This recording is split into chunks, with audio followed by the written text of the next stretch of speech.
Let's get into the details. Now let's dwell deeper into the legal developments surrounding Tahawur Rana and what his extradition means for the ongoing investigations. Randeep Jaiswal of the MBA addressed the media earlier. We have the details. Addressing a press conference, Minister of External Affairs spokesperson Randeep Jaiswal stated that the US Supreme Court had rejected Tahawur Rana's plea. On the status of Rana's extradition, he mentioned that there was no update but assured that information would be provided at the appropriate time. Regarding the meeting between External Affairs Minister S. Jaishankar and US Secretary of State Marco Rubio, Jaiswal revealed that discussions covered several issues, including West Asia, regional development, and the early conclusion of a bilateral trade agreement. We have 3 questions on Mr. Rana. On that, you all aware that the US Supreme Court rejected his plea. As far as the extradition of Mr. Rana is concerned, at this point in time, I don't have an update, but we provide you an update at the appropriate time.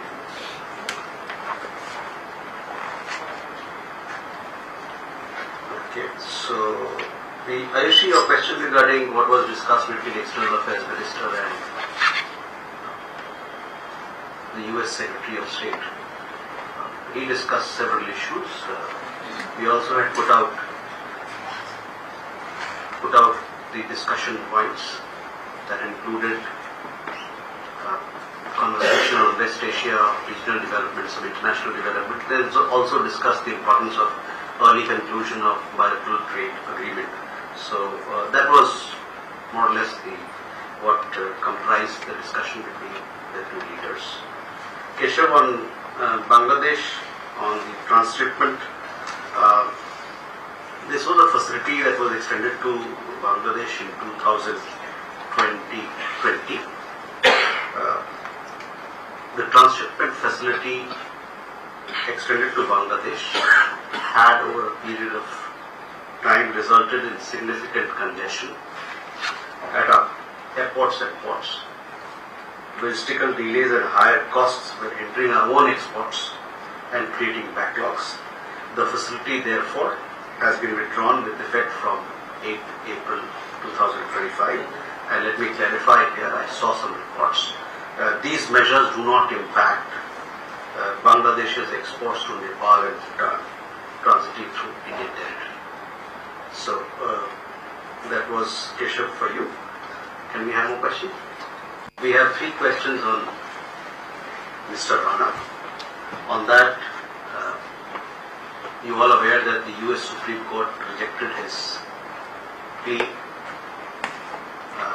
As far as the extradition of Mr. Rana is concerned, at this point in time,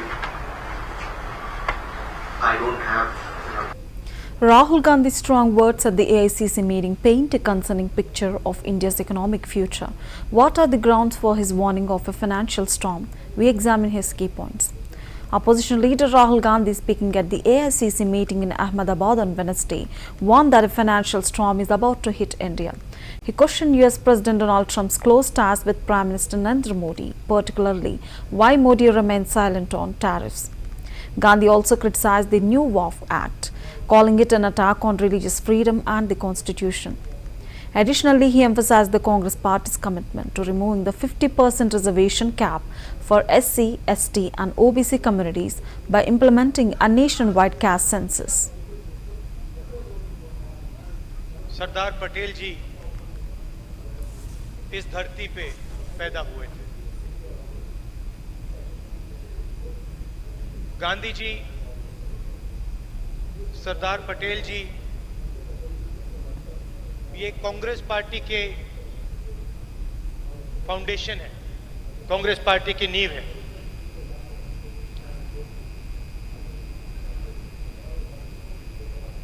भाषण का मेरा एक plan था, मगर अजय लल्लू जी ने कुछ कह दिया तो अब मेरा प्लान डाइवर्ट हो गया है।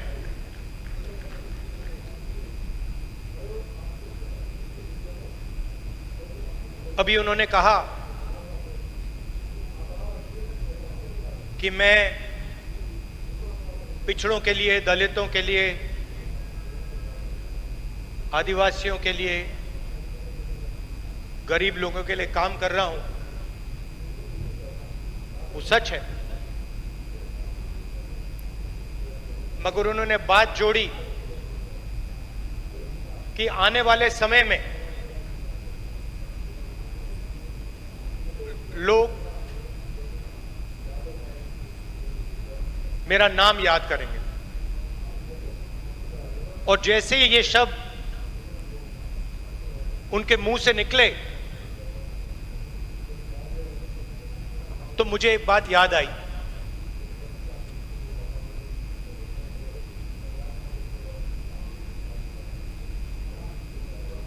कुछ साल पहले एक जर्नलिस्ट मेरे से मिलने आए। हिंदुस्तान के जाने हुए जर्नलिस्ट हैं। ऑफिस में बातचीत चल रही थी। उन्होंने मुझे बोला कि वो या मुशर्रफ जी या नवाज शरीफ के मित्र थे, और उन्होंने मुझे बताया कि उन्होंने नवाज शरीफ या मुशर्रफ जी से कहा था कि अगर आप हिंदुस्तान और पाकिस्तान के बीच में शांति लाएंगे तो पूरी दुनिया आपका नाम याद करेगी। और उस टाइम जब जर्नलिस्ट ने कहा था, मुझे एक बात याद आई थी। जैसे ही उसके मुंह से ये शब्द निकले थे, मेरे दिमाग में ये बात उठी थी। Congress President Mallikarjun Kharge in Ahmedabad, Gujarat, expressed confidence in the party's future success. He emphasized that with the support and cooperation of the people, Congress would certainly form the government in the upcoming Gujarat elections. His remarks aimed at rallying support and boosting party morale ahead of the crucial electoral battle. हम हमेशा गरीबों के साथ है, minorities के साथ है, backwards के साथ है, अछूत के साथ है, दलित के साथ है, और जो भी गरीब है, किसी कौम का हो, किसी जाति का हो, ऊपर जाति का हो, नीचे सबको भला करने के लिए, उसके समस्या को हल करने के लिए कांग्रेस खड़ी है, वो आगे रहेगी तुम्हारे साथ। इसीलिए मैं इतना ही कहूंगा, हम साथ दो, मिलके काम करेंगे, और सब लोग कांग्रेस पार्टी का अगर साथ देंगे तो गुजरात में आने वाले चुनाव में हमारी पार्टी यहां गवर्नमेंट जरूर बनाएंगे। यह अतिशयोक्ति नहीं है। जब राहुल गांधी जी ने यहां आकर 10 साल पहले उन्होंने जो कोशिश की थी, हम असेंबली में कितने वोटों से पीछे थे? सिर्फ 7-8 वोटों से पीछे थे। यही है, और वो 7-8 इस बार लेने का हमको सबको मिलके जोड़ के काम करने का इरादा है। इसीलिए मैं गुजरात के लोगों से भी यही कहूंगा, तुम आगे बढ़ो।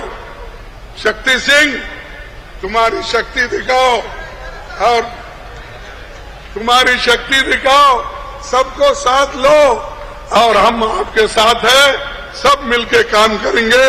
राहुल जी आपके साथ है, मैडम सोनिया गांधी जी आपके साथ है, मैं आप। Well, turning now to Jammu and Kashmir, where a critical security operation is underway. A gunfight has erupted in Udhampur. We have the latest on the situation on the ground. A gunfight erupted in Udhampur, Jammu and Kashmir, as security forces initiated a search operation in the village of Jawfair. Officials stated that 2 or 3 terrorists are believed to be trapped. Security visuals from Mata village in Ramnagar, Udhampur district show an ongoing encounter between the forces and the suspected terrorists.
Chief Minister Hemant Soren conducted a meeting with the deputy commissioners from all districts to review the progress of various ongoing schemes. The schemes are being implemented by the Department of Tribal Welfare, Scheduled Caste Welfare and other relevant departments.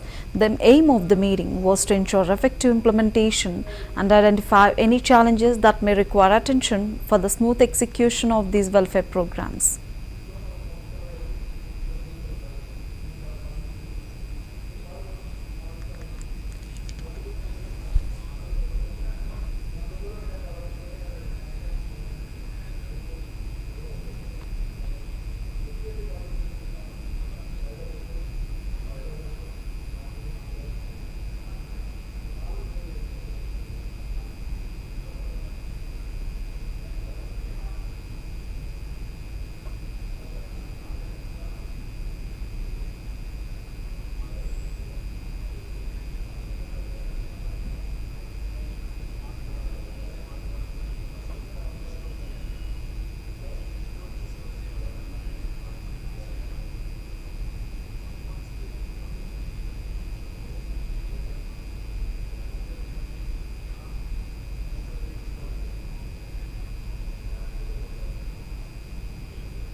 Union Minister Jyotiraditya Shinde presented a contrasting view on India's economic trajectory, highlighting the nation's growth under Prime Minister Modi. Let's hear his perspective. Union Minister Jyotiraditya Shinde praised India's economic growth under the leadership of Prime Minister Modi, highlighting that the country has emerged as a global economic force. He stated that India is now the fifth largest economy in the world with a 4 trillion GDP. And nation is on the track to reach $6 trillion economy by 2030. Shinde pointed out that tariffs imposed on other nations have made Indian products more competitive in sectors like manufacturing, agriculture and IT. He emphasized that India's economic strength lies in high quality production, low production costs and global demand.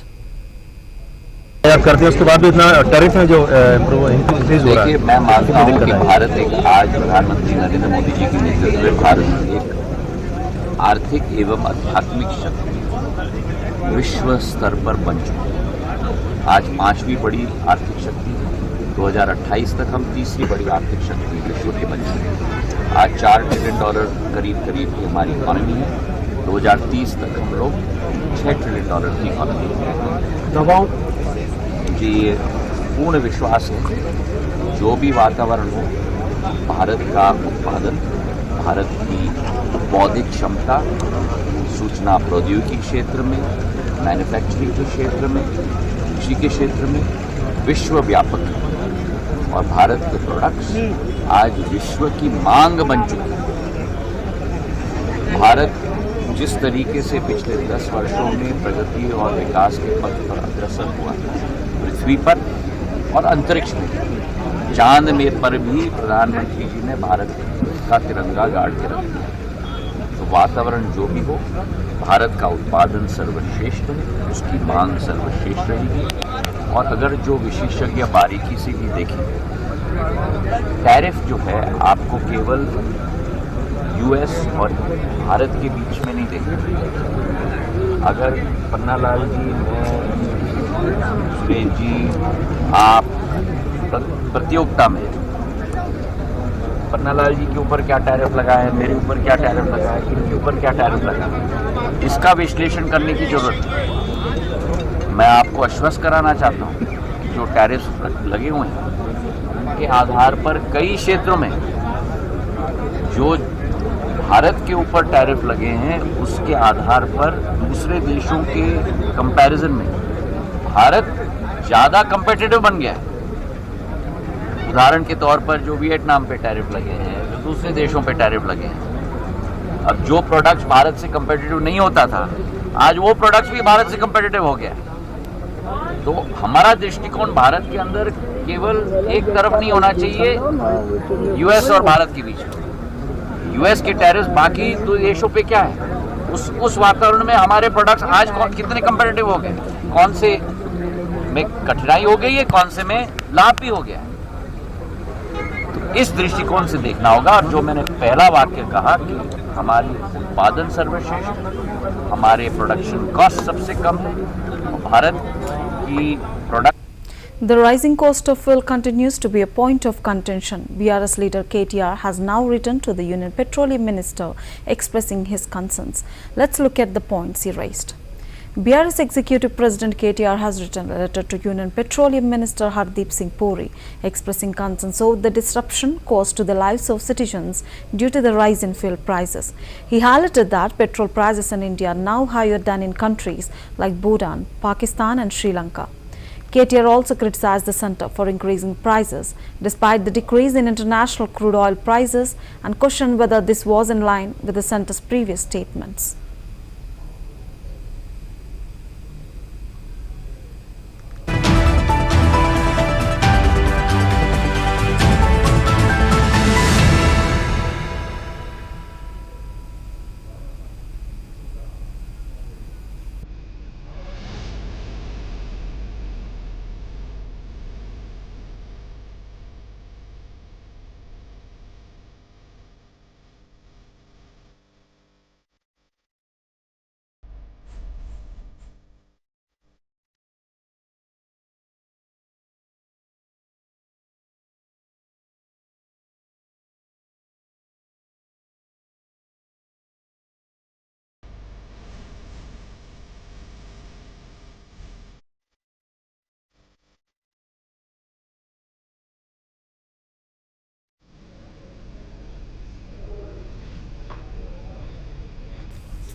The political climate in Andhra Pradesh remains charged. Former Chief Minister Jagan Mohan Reddy has made serious allegations against Chandrababu Naidu. We have more on this developing situation. Former Andhra Pradesh Chief Minister and YSRCP Chief YS Jagan Mohan Reddy accused Chandrababu Naidu of using police and MLAs to incite violence. He stated that the public and God were watching and the current phase of governance would not last forever. Jagan warned that those responsible for alleged atrocities would soon face consequences. He urged police officers to refrain from acting as personal watchmen for Naidu, warning that they would be stripped of their uniforms, face legal consequences and lose their jobs. He emphasized that the current administration would not remain in power indefinitely and that unlawful actions would be held accountable. కూడా పోలీసులను ఉపయోగించుకుంటూ ఎమ్మెల్యేలందరినీ కూడా హింసను ప్రోత్సహించండి అని చెప్పి వాళ్ళందరినీ కూడా ఉసకొలుపుతూ రాష్ట్ర వ్యాప్తంగా కూడా మీరు చేస్తా ఉన్న ఈ దౌర్జన్య కాండ త్వరలోనే ప్రజలు చూస్తా ఉన్నారు, దేవుడు చూస్తా ఉన్నాడు. ఖచ్చితంగా మీకు బుద్ధి చెప్పే పరిస్థితి త్వరలోనే వస్తుందని చెప్పి ఈ సందర్భంగా చంద్రబాబు నాయుడు గారికి గట్టిగా మందలిస్తూ చెప్తా ఉన్నా. అదే మాదిరిగా ఇంకొక విషయం కూడా చెప్తా ఉన్నా. అదే విధంగా ఇంకో విషయం కూడా చెప్తా ఉన్నా. ఇదే చంద్రబాబు నాయుడు గారికి చెప్తా ఉన్నా, ఇదే పోలీసులకు చెప్తా ఉన్నా. పోలీసులు ఎవరైతే చంద్రబాబు నాయుడు గారిని మెప్పు కోసం ఎవరైతే పోలీసులు చంద్రబాబు నాయుడు గారి మెప్పు కోసం ఎవరైతే వాళ్ళ టోపీ మీద ఉన్న సింహాలకు సెల్యూట్ చేయకుండా చంద్రబాబు నాయుడు గారికి వాచ్మెన్ల కింద పనిచేస్తా ఉన్న ఆ ప్రతి పోలీస్ అధికారికి చెప్తా ఉన్నా, ఎల్లకాలం చంద్రబాబు నాయుడు గారి పరిపాలన సాగదు. చంద్రబాబు నాయుడు గారి పరిపాలన త్వరలోనే వస్తుంది. ప్రతి పోలీస్ అధికారికి కూడా చెప్తా ఉన్నా, మీ బట్టలు తీస్తామని చెప్పి ప్రతి పోలీస్ అధికారికి యూనిఫామ్ తీస్తాం, శబ్దం నిలబెడతాం, దోషులుగా మిమ్మల్ని నిలబెట్టి మీ యూనిఫామ్ తీయించి మీకు ఉద్యోగాలు లేకుండా చేస్తామని కూడా ఈ సందర్భంగా ఇప్పటికైనా చెప్తా ఉన్నా, ప్రతి పోలీస్ అధికారిలో కూడా మార్పు తెచ్చుకోండి. ఎల్లకాలం ఇదే పరిపాలన సాగదు. మీరు చేసిన ప్రతి పనికి కూడా వడ్డీతో సహా లెక్కేసి మిమ్మల్ని దోషులుగా నిలబెట్టి మీతో కక్కిచ్చే కార్యక్రమం ఖచ్చితంగా చేస్తామని చెప్పి కూడా ఈ సందర్భంగా ప్రతి పోలీస్ అధికారికి కూడా చెప్తా ఉన్నాం. Well, now coming to business and trade, the economic news isn't just political. The markets have also reacted today. We saw a significant dip in domestic equity indices. Let's break down the factors contributing to this downturn. Domestic equity indices declined over 0.5% today, following global market losses amid escalating trade tensions. Despite the Reserve Bank of India's 25 basis points rate cut and accommodative stance signaling potential further cuts to support growth, that Sensex fell 380 points to close at 73,847, while the Nifty 50 dropped 137 points to settle at 22,399. The broader market also ended in negative territory, with the mid-cap index losing over 0.7% and the small-cap index falling over 1%. Out of the 30 Sensex companies, 18 ended in the red, with top losses including SBI Bank, Tech Mahindra and Larsen & Toubro. Conversely, Nestle India, Hindustan Unilever and Titan were among the top gainers. Sectoral indices saw 18 out of 21 sectors registering losses, with IT, realty and capital goods seeing the most significant declines. The market breadth was negative, with most stocks declining than advancing.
We will have a quick recap of the top